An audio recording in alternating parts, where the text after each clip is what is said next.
Let's do it. Readers on. Okay, yeah. Well, good morning, everyone. Thanks for being here. We're going to be in 1 Corinthians chapter 14 today. And I want to start the class by saying I don't know what this passage means. So we'll see where we go. I actually really do love the book of 1 Corinthians. One of my favorite chapters in the Bible, I think, is 1 Corinthians 15, where Paul talks about the importance of the resurrection, that you really can't be a Christian if you don't believe in the resurrection. And not just that Jesus was raised, but that we will be raised because of that. I love that chapter. I think 3 years ago, our summer series was on the book of Corinthians, and the theme was love, which, of course, we all know chapter 13, but we sort of wove that theme throughout the whole book. And my passage today is right in the middle of those, between love and 13 and resurrection and 15, we've got chapter 14. As much as I love the book of 1 Corinthians, I think it can be really tough. So my passage 3 years ago when we did the summer series on 1 Corinthians was from like the end of chapter 1 through the very beginning of chapter 2. And I was not excited about it at first. Paul says some stuff about how like we need to be sure not to speak eloquently. Because the foolishness of God outdoes the wisdom of the world, and I don't know, I just didn't know what to make of that. Ended up reading James Cone's The Cross and the Lynching Tree, and I found that passage to be a really deep meditation on what the crucifixion actually means for the people of God. But it was tough to get there. And I think 1 Corinthians chapter 11 was tough. David covered that last week. Is Paul saying that women need to cover their hair because otherwise angels will lust after them? Maybe, I don't know. I mean, what do we do with that because of the angels? So we're going to be in 14 today, and I honestly don't know for sure what interpretation I think is most reasonable. But we're going to look at 3, and I do think one is unconvincing to me, and the other 2 I think are reasonable, and so we're just going to talk about that.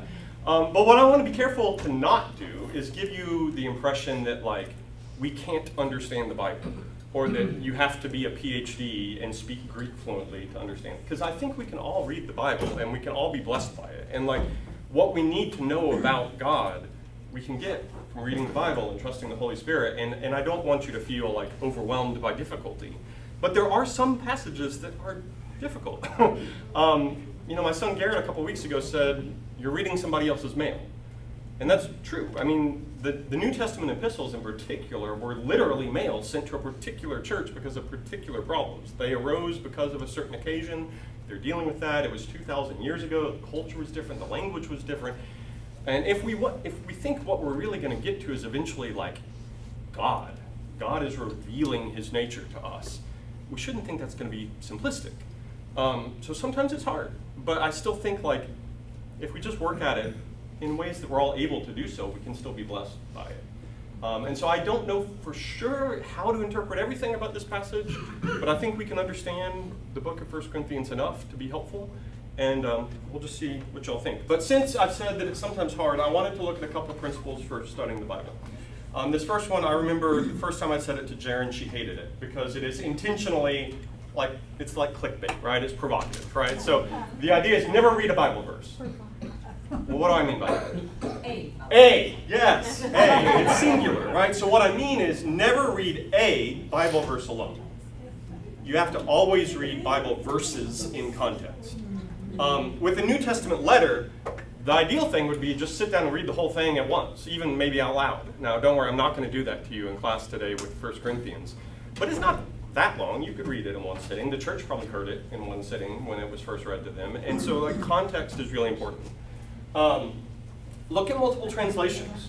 So you don't have to speak Greek fluently, but we do have to admit the New Testament was not written in English. And as much as I would love for there to be one perfect translation, translation is interpretation. The people that are translating, they make decisions based on what they think the passage means. And so some of those translations try to be as literal as possible, but even then, like, you've got to make a choice. And sometimes one Greek word can mean 2 different things in English, and you've got to kind of pick one. And maybe you put a footnote about the other one, but all translations are coming from a certain perspective. And so, I usually just start with the NIV, which is super common, right? Many of us have an NIV in here right now. But check out the Common English Bible or the New Living Translation or the King James. Actually, I like something in our passage today that the King James does. And if you just read, a few of them, it gives you, I think, a broader perspective than what maybe one alone would do. So this gets in, I think we talked about this a little bit when we started talking about culture and stuff. When is the Bible describing something that happened versus when is it prescribing to us what we have to do? And there are trivial examples of this, right? The Old Testament patriarchs had lots of wives. I don't think God is telling us you should all have lots of wives. I think it's describing the reality of what happened, right? There are things King David did that I will not emulate, right? It's descriptive. But there are other times when Paul says, this is what you should do when you gather on Sundays, right? And we think, okay, like maybe that's telling us what we should always do, like maybe, And so we got to think what's describing history and what is prescribing God's will for us eternally. And part of how we do that, I think, when it's descriptive is there still may be a principle behind it.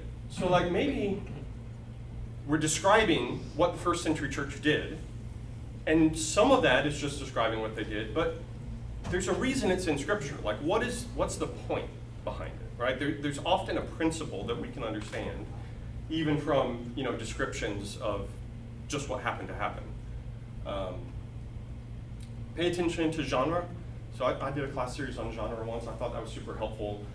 Sometimes I think, so the word here is hermeneutics. The Greek word for what we're talking about, Bible study is called hermeneutics. When I talk about it, I fear sometimes people might think like, well, why do we need hermeneutics for the Bible? Why can't we just read it? Because if you read, modern novels or whatever, you can probably just read them.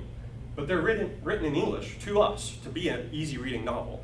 If you're reading poetry, you have to know how to interpret that, right? If you're watching the news and it says something sent shockwaves through the region, what that means is different if they're talking about an earthquake than an election, right? Like one of those is literal and one of those still means something important, but in figurative language. So it matters whether we're talking about the Psalms or a New Testament epistle or the book of Revelation, right? What the genre is and how that was written. And then I think this is my last one. Let Scripture interpret Scripture. So what I like about our summer series that we're doing this summer is we're going through the whole Bible. Because we really do have to try to understand what is God telling us in the Bible. Now that's a big project. The Bible's a long collection of books. But when you come to something that's difficult, and I think the passage today is difficult, maybe some of you disagree, but when you come to something you're not immediately sure what it means, you've got to think, well, what does the Bible say about this topic? Like, what is more clear in other places? And how do I take what God seems to be clearly teaching here and here and here and understand, like, well, maybe what is he doing here? And so we always have, even if you're reading in context, there's always multiple passages in the Bible that might talk to a topic. And so how do we weigh all of it? And how do we think, what is the Bible really trying to communicate to us? So I mentioned the New Testament letters particularly. I think I've covered some of this, but just as we're reading a letter in particular, we have to remember it was given for a specific occasion. So it is God's eternal word in Scripture, but it's God's eternal word given in historic particularity, right? There might be something specific going on that is the context for that. And this is one of my, I don't know how universally accepted this is, but this is one of my fundamental principles for biblical interpretation. I genuinely believe a text cannot mean what it could not have possibly meant to its original audience. Now, I bump into that mostly in Revelation, where people are like, you don't take Revelation literally enough, you should take it literal. Those flying scorpions are Black Hawk helicopters. And I'm like, how could the original audience have possibly gained anything from this text if what it meant couldn't have been understood for 2,000 years, right? It has to have meant, when Paul wrote it to these people, they have to have gotten something from it. Now, hopefully we do too, but what we get has to have some anchoring in what it could have possibly meant to them too. And then so I was a mess this morning. I didn't print my notes. My clicker was out of batteries. Thankfully, David got me a clicker. But I had the right answers to some of these questions in my notes. And the right answers. So we're just going to have to see where the class goes. I had a few examples of this one that I think is interesting. So I'm not going to be able to quote you the exact verses now. But when do we know that a command to them is a command to us? So one of the examples comes out of last week, I think. So women should never pray with their heads uncovered. We generally don't enforce that anymore. I mean, there are a few Christian groups that like do the full veiling, but that's really rare. That's like certain Eastern Orthodox and certain maybe Armenia or something, like they have these traditions. We don't do that, right? But Paul said that. So like it's something said to them that means something, but is it a command to us? Of course, the trivial one that's given a lot is greet each other with a holy kiss. Like, that one obviously seems somewhat cultural. I don't go around kissing everybody I see in church the first time I say hi to them. You're welcome, by the way. And yeah, I had a third one in mind, but I can't remember. But I mean, anything else come to mind for y'all when we think about this? Like when we're reading something in its historic particularity, how do we know if what's being said to them is really a command to us today? Anything else jump out at you that's worth reflecting on? Well, the Apostle Paul suggested that Christians should all remain single and celibate so as not to be annoyed by the annoyances of rearing a family, and that detracts us from serving God. But if you look around the makeup of the congregation, most of us would probably respectfully disagree with him. Yeah. All right, so let's dig into the passage today. I know this is small font, so if you have a Bible, including an app on your phone or whatever, and you want to read along, we're going to be in 1 Corinthians 14. I use the NIV here, and I told you I wouldn't read the whole book of 1 Corinthians to you, but I do think I'll read this whole passage because the context is important here, I think. So I'm going to read 1 Corinthians 14, starting in verse 26. The context prior to verse 26 is also potentially important, but I didn't want to overdo what I'm going to read to you now. So go home and read the whole book if you want. But right now we're gonna look at 26 through 40. So Paul talking to the Corinthian church. What then shall we say, brothers and sisters? When you come together, each of you has a hymn, or a word of instruction, a revelation, a tongue, or an interpretation. Everything must be done so that the church may be built up. If anyone speaks in a tongue, 2 or 3 at most should speak, one at a time, and someone must interpret. If there is no interpreter, the speaker should keep quiet in the church and speak to himself and to God. 2 or 3 prophets should speak, and the others should weigh carefully what is said. And if a revelation comes to someone who is sitting down, the first speaker should stop. For you can all prophesy in turn so that everyone may be instructed and encouraged. The spirits of prophets are subject to the control of prophets. For God is not a God of disorder, but of peace, as in all the congregations of the Lord's people. Women should remain silent in the churches. They are not allowed to speak, but must be in submission, as the law says. If they want to inquire about something, they should ask their own husbands at home, for it is disgraceful for a woman to speak in the church. Or did the word of God originate with you? Or are you the only people it has reached? If anyone thinks they are a prophet or otherwise gifted by the Spirit, let them acknowledge that what I am writing to you is the Lord's command. But if anyone ignores this, they themselves will be ignored. Therefore, my brothers and sisters, be eager to prophesy, and do not forbid speaking in tongues, but everything should be done in a fitting and orderly way. All right, let's talk big themes. What seems important to Paul? If you were to think about this passage overall, what's kind of like? Order? Order. Yeah. The church be built up. The church should be built up. So order and building up the church. I think those are 2 of the big ones. Anything else jump out at you that seems important to Paul across the passage? It's maybe minor. I think people were just talking too long during that, because he's like, let the second person, interrupt the first if he's just going on too long. Yeah. We don't. That's not a big thing. Today. I think you're going for big things. And so, the Church of Christ has always aspired to be a first century church. Now, there's been a little debate about what that means of like before the Bible was finished or after? Did God cease with certain miracles? But one thing that strikes me in this is how different this seems to be than our worship services. Right? This is a crazy worship service. I mean, I may try today when David's talking to just get up and say, I have a new revelation. Like, I mean, Paul's saying, like, if multiple of you are speaking in tongues at the same time, like, this looks so different than our worship services today. So we got to figure out what to do with that, partially. But he is telling them, do it in order, right? That the church should be built up. So edification is what you're doing, edifying to those that are there, right? It is, I think, really important. It's sort of like a delicate balance that Paul's trying to talk about. It's like, you know, I guess everyone has these, what he calls exotic languages, looking at these notes of voice. It's like doing it in an orderly way, but at the same time, it doesn't work with band. So it's like I said, it's like walking a tightrope. Yep. So there are some tensions in what Paul could recommend them, because different things pull in different directions. He's trying to find the right balance of what is a most edifying experience to build up the church. So obviously what's going to jump out that we're going to talk about today is women should be silent in the church. But there are a couple times where Paul talks about who should and shouldn't speak, right? Or if you should stop speaking. Did you notice any of the others where, I don't have verse numbers on here, but you see any other examples of like when somebody should not speak? It said that if there's no interpreter, Yeah. you should not speak. So if you think you can speak in tongues, but there's nobody there to interpret it, be quiet. You should not speak in the church. Just do it between you and God, right? So there are some things that like silently are okay, but if nobody can interpret what you're saying, don't talk. We've kind of joked about the other one, right? If somebody gets a revelation while somebody else is speaking, the first person should stop, which that's interesting to manage. I'm actually not sure how Paul imagined that going. But if you're saying what you think is the instruction you should say, and somebody else gets a word from God, stop talking. You need to be silent now. It's not your turn anymore. So Paul's telling people like when they should not speak in order to have an orderly worship.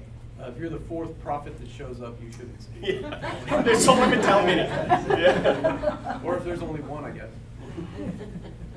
Yeah.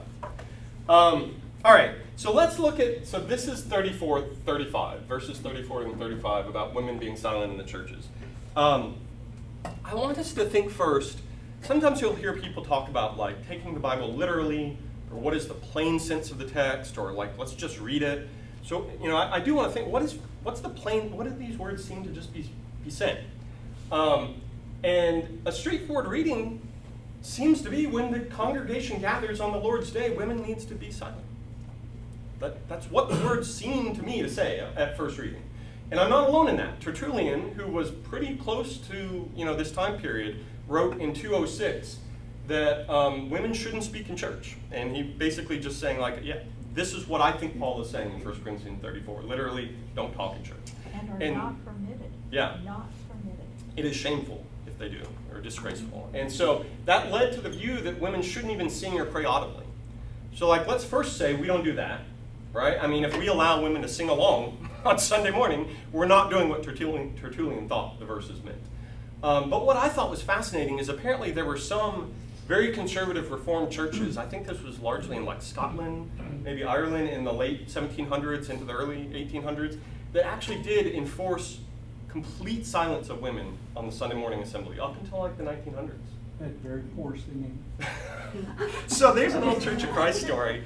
This church thought that only a man could lead worship, but they were a small church and they didn't have any men that knew how to do it. So they had a woman sit in the first row and do the timing, and a man watched her and did the timing. So yeah, I mean, sometimes maybe you have a poor worship experience if you don't have enough talented people. I've been there. Yeah. Maybe it's you. I heard that story. But so like that. She was not leading. Everyone agreed she was. Oh yeah, no, of course not. She was just the first follower. But so this plain reading of the text has been taken pretty seriously up until really not that long ago. If you just read what Paul says here, like you would not be far off to say it sure sounds like he's telling women to just be silent all the time in Sunday morning. So everything I'm going to talk about, for the next three interpretations we're going to walk through, depends on there being some tension here in this, right? So to me, there's sort of two tensions. One is just nobody does that today, right? Like maybe in the early 1900s, a few really conservative Reformed churches did that. Nobody says today that women can't sing in church, right? I mean, if David's preaching today and you want to say amen, if you're a woman, don't, because you are not qualified to judge whether that was a good part of the sermon or not. You don't have the authority to say amen out loud. Sorry, I'm being a little facetious here, but no, that's what the verses could mean. And so one tension is just, we want to take the Bible seriously, but we don't do that. But the other tension, so we talked about Scripture, interpreting Scriptures within 1 Corinthians itself. Right? I mean, just last week we looked at chapter 11, and Paul says, what should you do when you're in worship service? And like, what are people going to see, and what are people going to be offended by? And by the way, when women prophesy, when women pray, they should cover their hair. If Tertullian is right, like, what was Paul talking about? When do women need to cover their hair? When they're prophesying in church? But they have to always be silent in church. So I think there's some tension there. And that's why I say, like, sometimes the Bible, certain passages are harder to interpret. If I want to take 1 Corinthians 11 seriously, how do I take 1 Corinthians 14, 34, and 35 seriously? And so we're going to look at 3 ways of doing that, but they all have something to do with that tension of, like, how broadly and literally do I take the words, and how do I think that relates to chapter 11? And so we're going to look at, like I said, 3. We're going to step into the first one now. We haven't been using these words every week, but we've been talking about sort of a complementarian and an egalitarian reading of gender roles. And so complementarian is men and women have separate roles, but they're intended to complement each other. So that's the idea that, like, what women can do in church is different than what men can do. Egalitarian, gender egalitarian, is saying roles are equally available to everybody.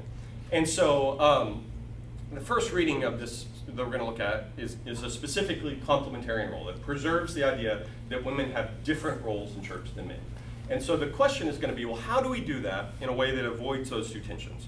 Because that does seem like a fairly plain sense reading the text, but we've got these tensions of, does anybody apply it universally today? And what did Paul really mean about women prophesying and praying in chapter 11? And so I think the best way I can understand a complement, sorry, let me back up. The other thing I wanted to lay out is, you've probably all heard of, in arguing, the idea of a straw man. If you want to, like, defeat somebody's argument, you make it look as stupid as possible first, and then you defeat the easiest version of their argument. Well, if you want to be, like, honorable in debate and, like, actually take your opponent seriously, the opposite of that is to steel man. So you want to give, like, the best, you want to try to understand their perspective as well as you can and give the best articulation of it. So I don't ultimately land on a complementarian reading, but I want to figure out, like, what is the best possible complementarian reading of it, right? And so how do you do that? And I think it would have to mean 1 Corinthians 14, 34, and 35 is a more specific prohibition. Paul is talking about women not speaking, but there's got to be some specificity to it in order to not directly contradict chapter 11. And so what some people have said is, if you look at the verses right before it, Paul says when a prophet gives a prophecy,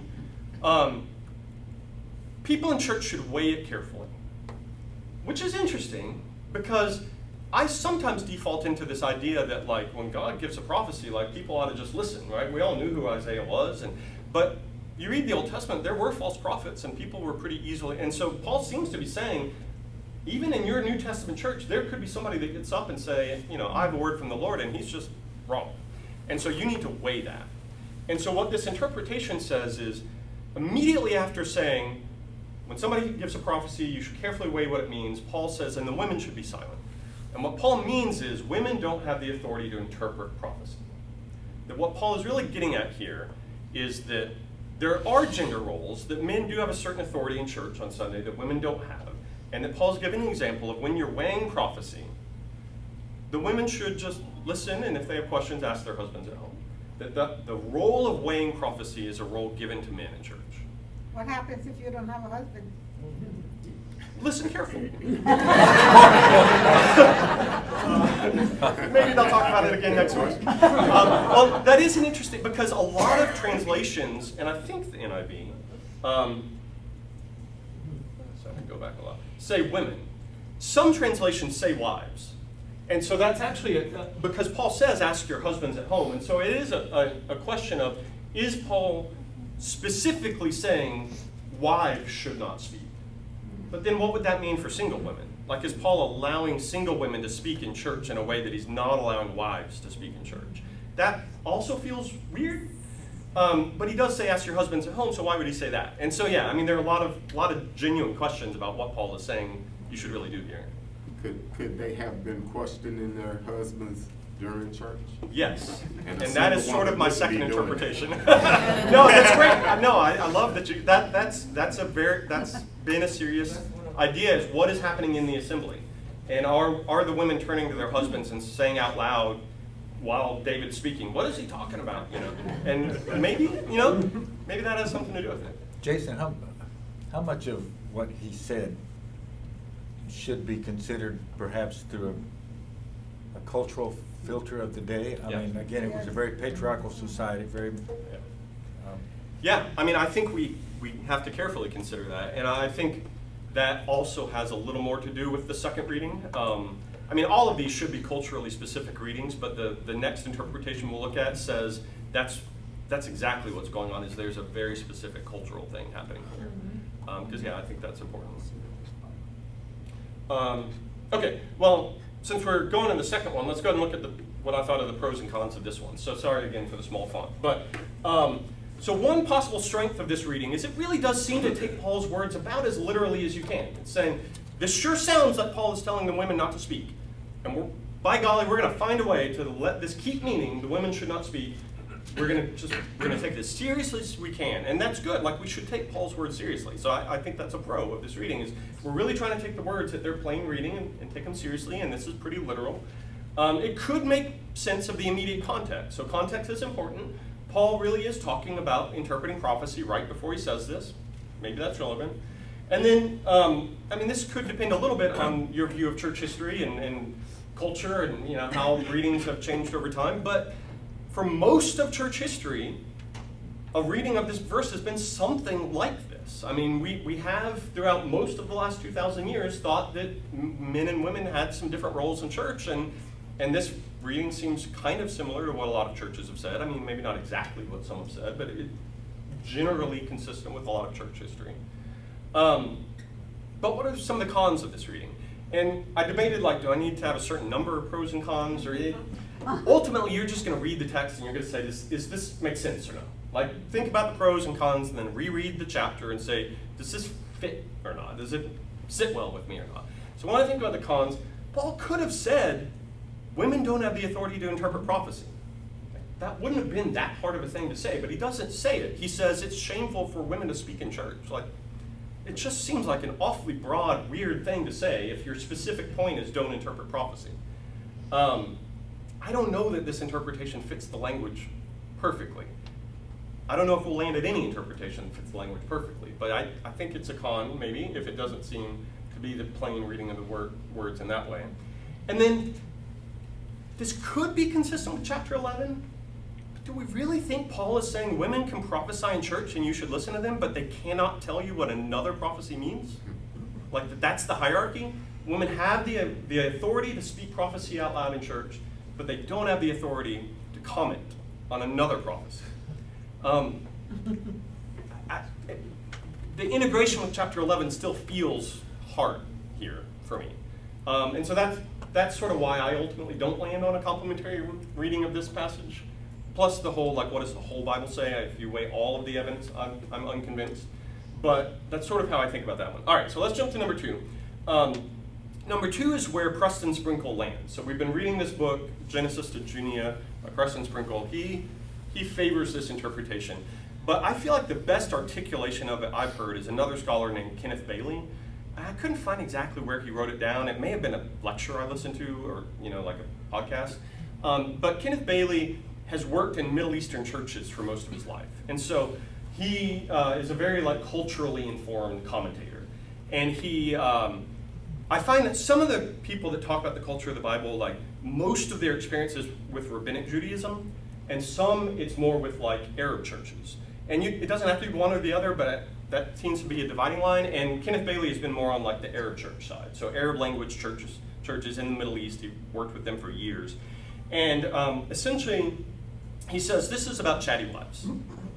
which that may have been a slightly provocative thing to call the title too, but that the Corinthian church would have been really diverse in composition. Like, we know that it was a Roman colony, but it was in Greece, historically Greek. But we're also told that Paul went to the synagogue first, and like even the synagogue leader converted under Paul. And so we've got several Jews there. Apollos goes to preach there. Priscilla and Aquila go there. So you've got Jews, Romans, Greeks.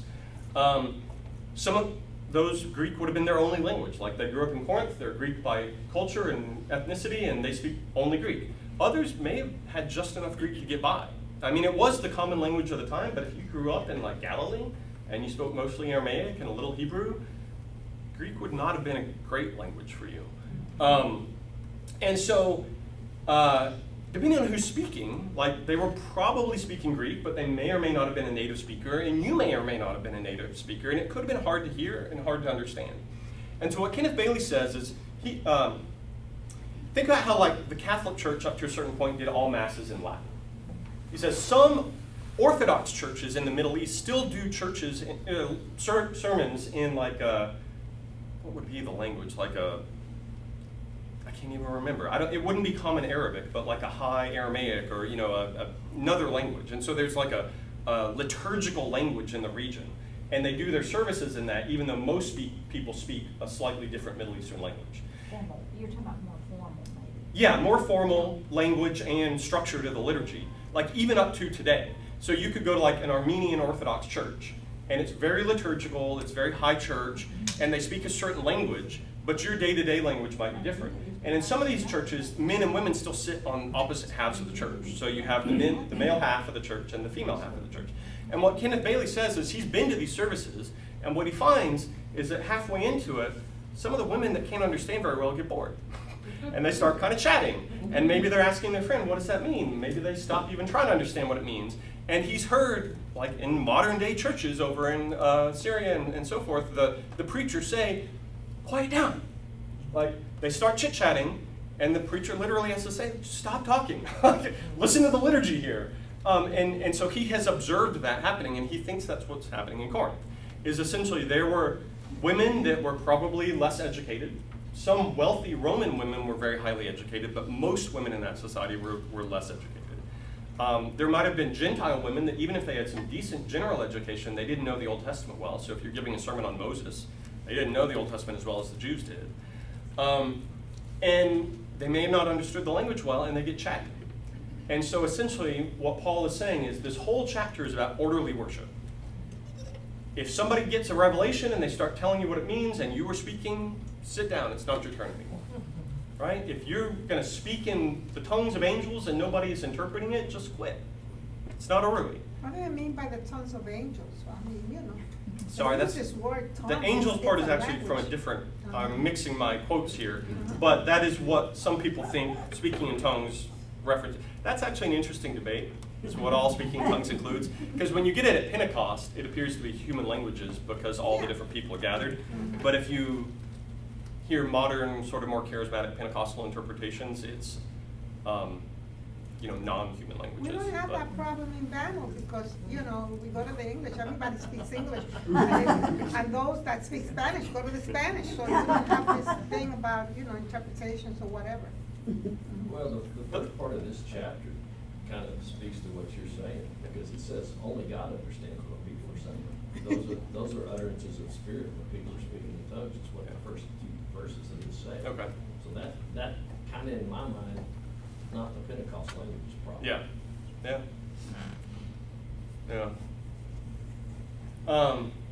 So what do y'all think about this interpretation? Paul is telling the wives, stop being chit-chatting in church and disrupting things. If you have questions, wait till you get home, because this is disorderly. Seen some shaking heads. All right. I was convinced of this for a while. I don't know which way I lean now. I've heard, when we get to the third one, it's what I heard later, and I might have changed my mind. But I thought, oh, this is probably the best thing I've heard on this so far. Well, I think like so many exhortations, it's not maybe meant for everyone. It's meant for maybe some specific individuals who may have been disorderly. And So I recently heard a teaching from a lady who's done some good diving into the cultural implications of this verse. And the women who came out of pagan religions, there were big female cults with female goddesses like Artemis and Aphrodite and these types of people. And those cults really seem to specifically influence female empowerment and even female superiority over men. And so if you bring women with those types of beliefs into the church and they are kind of behaving and speaking in those ways that undermine men and kind of glorify women, it's not even egalitarian. You know, it becomes like this almost extreme feminism. And so maybe Paul had to kind of get those types of things in check as well. Yeah, absolutely. Yeah, I think we'll probably hear more of that as we get into 1 Timothy, because that was big in Ephesus with the Temple of Artemis. I've also heard of a thing called the New Roman Women, which when some of these rich women got more empowered, there was this sort of idea of Roman women that were had more of that authority. And so, yeah, there were definitely some cultural things going on about, who had the right to do what. To add to that, I have heard another woman who actually preaches from the cultural background of talking about Jewish women in particular. So in the, like you mentioned, in the temple, they were women on one side and men on the other, and the women had the kids, and they were, you know, probably a little bit of control chaos. So then now they're meeting in home churches. And so almost like, hey, we're free now. We're out of that temple, and so we're gonna go to the extreme and we can say whatever, you know. So even from a Jewish woman perspective, which I really appreciated you sharing that about the other religions of the day too. So same type idea though, they go to one extreme of I can say whatever I want. But to me, this is just basic kindergarten rules. You know, like stand in line, wait your turn, raise your hand, you know. Yeah, that's I mean, good. this is, when we're talking about love, that's just being considerate to your fellow people. Absolutely. So I think, just feeding off that, because I think that's spot on. I think if you had a situation where Paul attended a church and there was this ruckus from one side, whether it's the men or women's side, let's say just by happenstance, that one circumstance that was the women's side, then this is exactly how he would write this. He would address the women, say, look, you need to be quiet. If it was the men's side, then he would say, look, men, guys, well, he actually did, you know, he said, y'all need to take your turn, you know, and stop talking all the time. Yeah. So I actually, I don't think I've ever heard this interpretation. I think that's fine. I was raised in Brooklyn, where there was a lot of Jewish people. And, you know, and the synagogue was at the corner where I lived. And the women were on one side and the men were on the other. And that's, you know. Yeah. Yeah, I was just thinking, you know, when you think back to, we were talking about the love versus respect commands, like there's a reason oftentimes in the Bible why certain people are addressed, and it doesn't necessarily always mean global, but these are letters, right? And so, you know, women are told to respect their husbands because it's not like the most natural thing for us, and that's what they needed instruction on. Men were told to love their wives because that's what they needed instruction on. And I feel like it's kind of like a parallel thing here to me. This whole passage is about instruction in humility and respect for everyone around you. And so it seems to me that you know, just like I would give to my kids, like they have different personalities and tendencies, like to me, it feels like those are the instructions that each specific group needed to hear based off of the tendencies of their behavior that is being observed, not necessarily like something that I would say to my son, I don't necessarily think needs to be globally applied to all 6-year-old boys, but that's what I'm observing in this context, same with, you know, so to me, it seems like it's more of just a overall, this is what respect and humility looks like. Yeah. These are what I'm observing in these specific groups. Yeah. Yeah. Sorry, like, being somebody who instructs others, sometimes not to, like, point out specific people, which I know Paul does eventually with specific women, but, like, when I ask a group to do something, like, movement-wise, I'll do it globally first, before I, like, start to focus on a specific person. Yeah. And knowing that these are letters and knowing that they get passed around, I wonder if Paul thinks that this is happening in more than one church. Yeah. So instead of saying, hey, you specific group of Roman club people, country club people, I don't know. Like, this is probably happening in other churches, and Yeah. so I need to make this a more broad statement. Yeah. Which is unfortunate, considering that if it kind of boils down to this, like, it's pretty anticlimactic that it got shoved way into the space of, like, we're just gonna say all women be quiet. Like, I don't understand how that interpretation got that far from the original meaning. Yeah. I have something to say. Oh. Hey.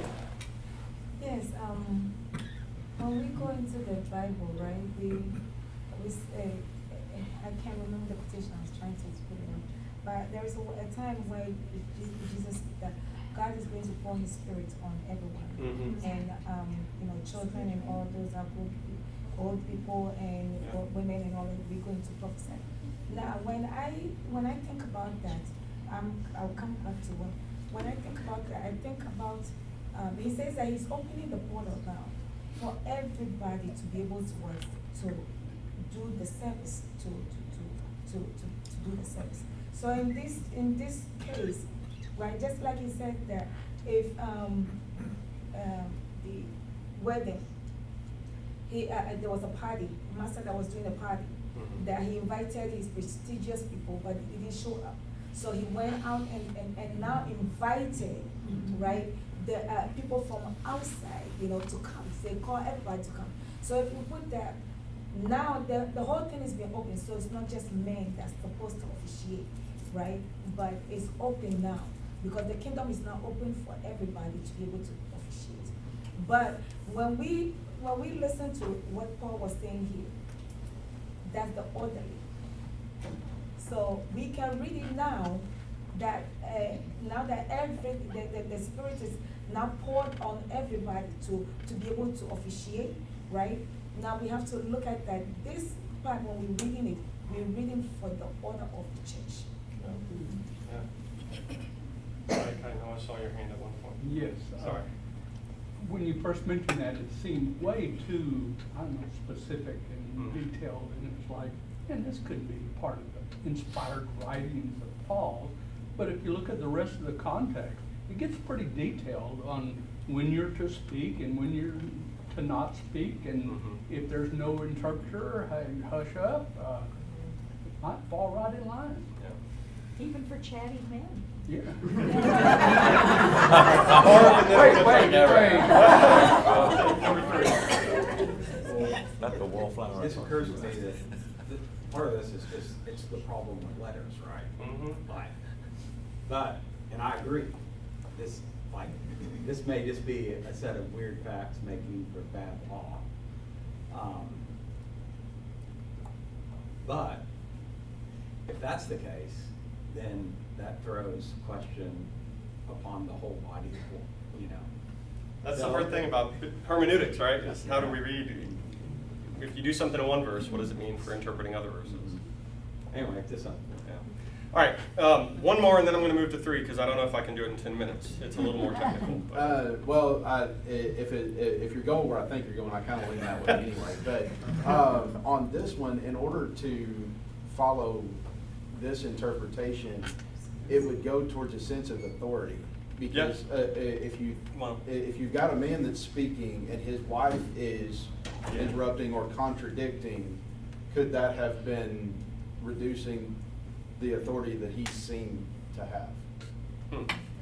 Yeah, that's an interesting question. I think it definitely could. I don't know if it has to or not. I haven't thought about that enough. Like, do you need that sense in order for this interpretation to work or not? But I think it definitely could be a part of the cultural context. I feel like Paul might have addressed that specifically if that was the case, but. Yeah. That's always the question and with these is like, why didn't Paul just say this a little differently? Why didn't he say something specific? Okay, so quick strengths and cons from my perspective on this one. It does interpret silence pretty broadly. It's saying like, if you're being chatty and this is disruptive, just cut it out entirely, right? So this is not only about interpreting prophecy, which is a weakness of the prior one. This is like, he really does mean don't talk pretty broadly. And it does fit the context of orderly worship pretty well. Cons. Does it fit the strength of the language? I mean, he says they are not allowed to speak, but must be in submission. Right? And then, as the law says, when Paul says, as the law says, you can almost always pick out which verse he's quoting. Like he has he probably memorized most of the Old Testament, and he has a verse in mind. There is no verse in the Old Testament that says this. And so what does Paul mean? As the law says, the women have, that's a mystery a little bit. It's disgraceful, right? Like, does this interpretation really make sense of the strength of his language? And then what law does he mean? All right, so this third one.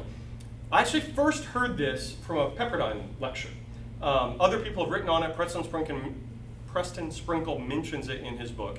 But I heard a guy, Church of Christ preacher at a Pepperdine lecture one year go through this. I listened to it on recording. I wasn't there in person, unfortunately. But it's interesting. It is a little technical. We'll see what you think. Who is the speaker? Of that lecture? I've got it in my notes that I didn't write. I can follow up with you. I don't remember his name. So the idea is that in 1 Corinthians, Paul is using a quotation refutation style a lot. And where this ultimately concludes is Paul is quoting a Corinthian slogan that women needs to be silent church, and he actually disagrees with them. So how would we argue that? That seems a little weird if you've never heard it before. So it is something that Paul clearly does in other places in 1 Corinthians. So there's almost no doubt that Paul sometimes quotes the Corinthians. The question is, do we have any reason to think he's doing it here or not, right? Greek did not have any punctuation at all. So like when you hear that Paul sent maybe the letter to the Romans with Phoebe or whatever, there's a good chance that whoever he sent the letter with knew what he meant by stuff and had heard him say it out loud and was like able to read it better, because I cannot imagine reading text with 0 spaces and 0 punctuation. But so unfortunately we don't have quotation marks. We do know that Corinthians was part of an ongoing back and forth dialogue. This is not the first time Paul has ever written to them. So in 1 Corinthians chapter 5, he said, I wrote to you in my letter. So you're like, oh wait, we call this 1 Corinthians. But apparently he's already written to them in a letter. So this is not the first time he's written to them.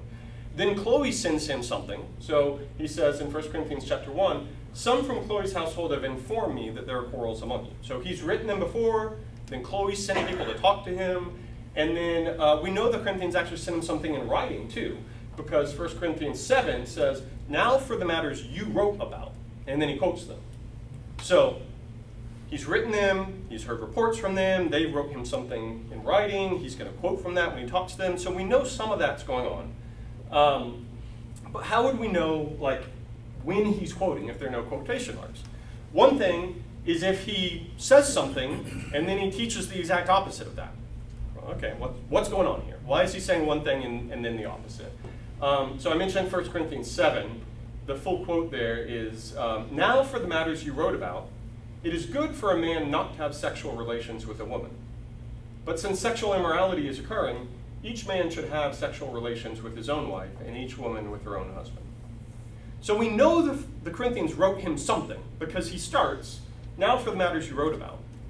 Now the interesting thing is, depending on which translation you read, it may or may not have quotes anywhere. So the NIV does have quotes now.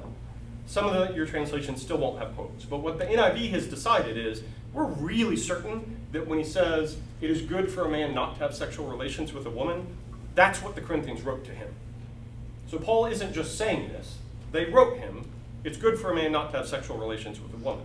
And he's saying, now for the matters you wrote about, since sexual immorality is occurring, husbands and wives should keep having sex. And so it seems like this part, each man should have sexual relations with his wife and each woman with her husband, is different than it is good for a man to not have sexual relations. And so that's this quotation refutation idea, is the Corinthians wrote him something, he's saying something different than they said. I'm so confused. I know, I'm sorry, I'm gonna go through some more examples. I really debated whether I could talk about different, hermeneutical approaches without it being too much. But the idea is, we have this letter written without any punctuation. We know that Paul is talking to them about what they've said to him, but we've got to figure out, when is he doing that and when is he not? And here, he pretty clearly says, now about what you've written about, it's good to not have sex, but you should have sex. So there's a contradiction in there, right? Which one is from Paul? And sometimes there is a Greek word that pretty clearly says but, or you said, or whatever. One of those is just the letter eta, which can be translated or what, or nonsense, or it's what we would call a disjunction. So if the word and is a conjunction, or but could be a disjunction. It's sometimes used in I'm going to refute this sort of way, but the hard thing is not always. Jason, were they actually preaching that married couples should remain abstinent? That appears to have been a thing, yeah. That could go back to a sort of Gnostic, so we don't have time to trace all of this, but Plato believed that we are essentially a good soul and being trapped in a body is a bad thing. But the Gnostics took it even further and said everything about the world is terrible and what we need is to be freed by special wisdom into a spiritual only sort of reality. And it seems like some of the Greeks took that to mean participation in anything worldly is bad, and that includes even married people having sex. That's a bodily thing, it's a physical thing. All bodily things are bad. You're more spiritual if you don't do bodily things. Paul was very much that way. Paul professed that. Yeah, and it's debatable whether he was ever married, because most Pharisees were, and so was he a widower or was he just never married? But he was clearly single at some point, because he writes them I could choose to have a wife, but I don't. And so and he does tell them at one point be better to be like me. Yeah, right. Because you're free to go around on missionary journeys and preach the gospel, and you don't have to worry about what your spouse thinks or taking care of your kids. Yeah. There was some of that, but nevertheless, he tells them, I still think for you in Corinth, if you're married, don't withhold from each other. Well, Plato and Socrates believed that a female was a birth defect. Yeah, they were not fully developed men. Yeah. Okay, so a few more examples where the NIV seems to determine Paul is quoting. Chapter 6, verse 12. I have the right to do anything you say. So there's those words, you say. That's definitely helpful. But not everything is beneficial. So here you see the refutation, right? Somebody has said, I have the right to do everything, anything. And Paul says, not everything is beneficial. I have the right to do anything, but I will not be mastered by anything. So it seems like the Corinthians have said, I can do anything. And Paul said, don't let it master you, right? So he's disagreeing with them, in at least some sense. He's pushing back. You say, food for the stomach and the stomach for food, but God will destroy them both. I think that's a little bit of that Gnostic, the body doesn't matter. God's just going to destroy the world. It doesn't matter what you do. Paul seems to be clearly thinking, they're not just talking about food here. They're talking about what you do with your body. This is about sexual morality. And so he says, the body, however, is not meant for sexual immorality, but for the Lord, and the Lord for the body. So the Corinthians have told him, the body doesn't matter. And Paul's saying, your body is meant for something. It's meant for God. It's meant for morality. Then 1 Corinthians chapter 8. Now about food sacrificed to idols, we know that we all possess knowledge. NIV has put quotes around that again. So the scholars have said, we think it's pretty clear the Corinthians have told Paul, we all possess knowledge. And what does Paul say? But knowledge puffs up, while love builds up. So the Corinthians have said, look, we've got a lot of knowledge. We know what to do with idols and food sacrificed to idols. And Paul says, no, wait, be careful. Your knowledge is puffing you up. I'm going to resist your impulse here and tell you to focus on love instead. And then 1 Corinthians chapter 10, I have the right to do anything you say, but wait. Oh, no, I copied the wrong quote. Let's see if I can just flip there real quick. I think I have the right verse number, just the wrong words. 23.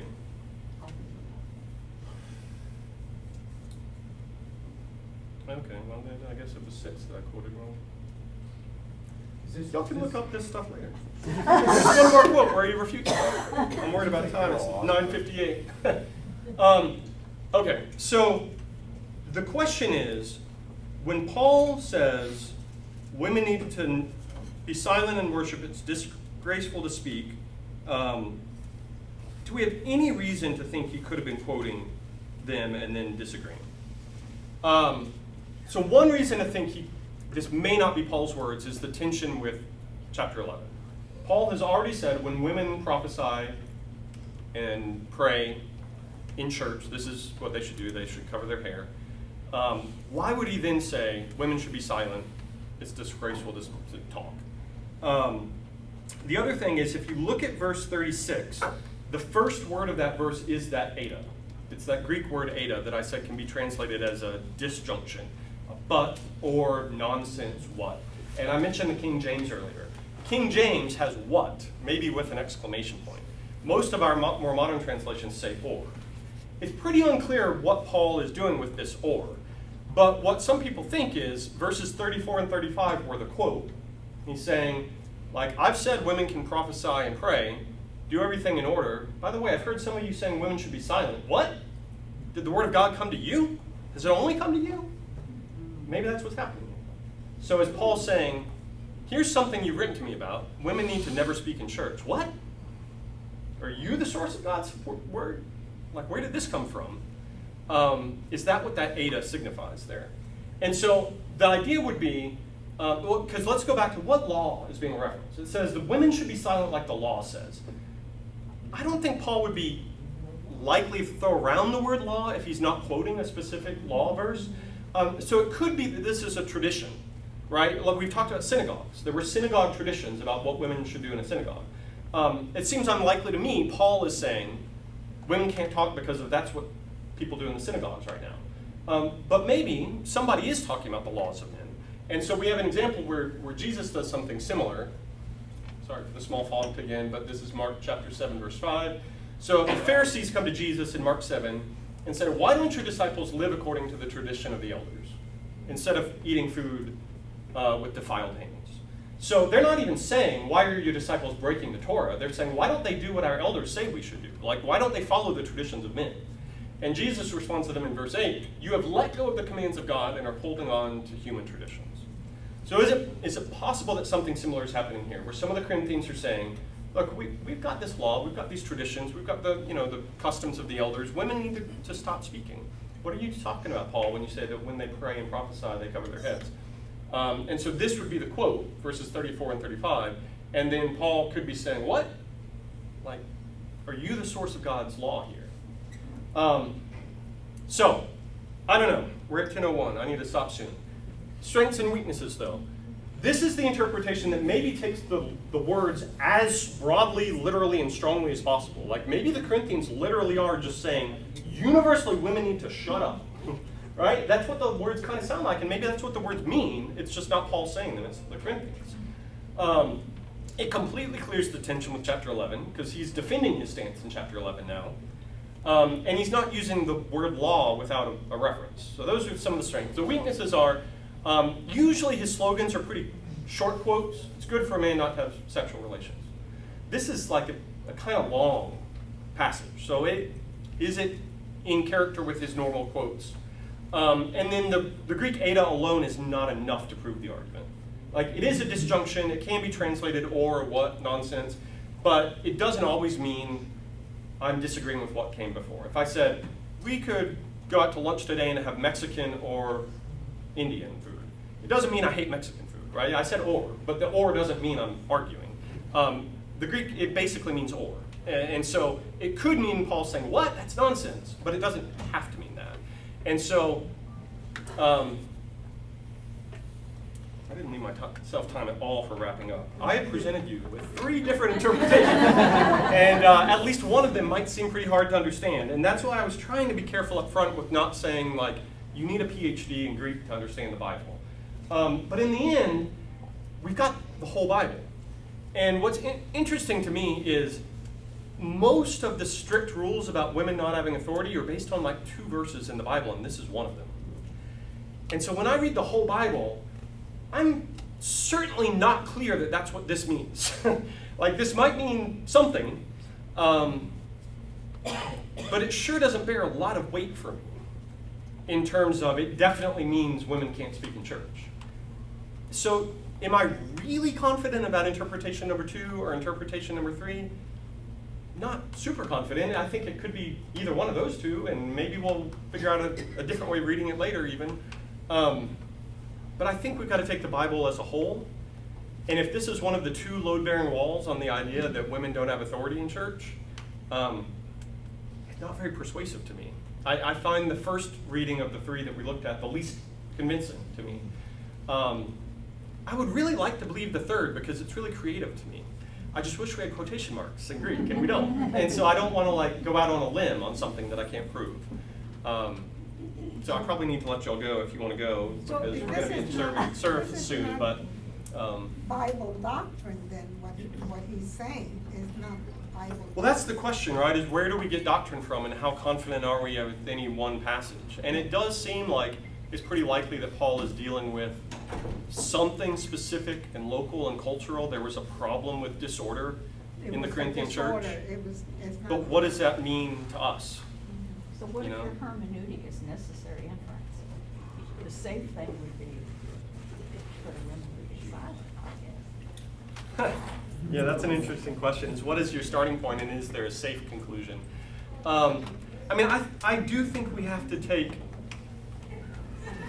I keep saying like the Bible as a whole, but if you look at the specific, not to try to recap the whole book again, but if you look at the specific things we've gone through, we've looked at the creation in Genesis 1, we've looked at women in the Old Testament like Deborah, and you know, who interpreted the Bible when they found it in Ezra and Nehemiah?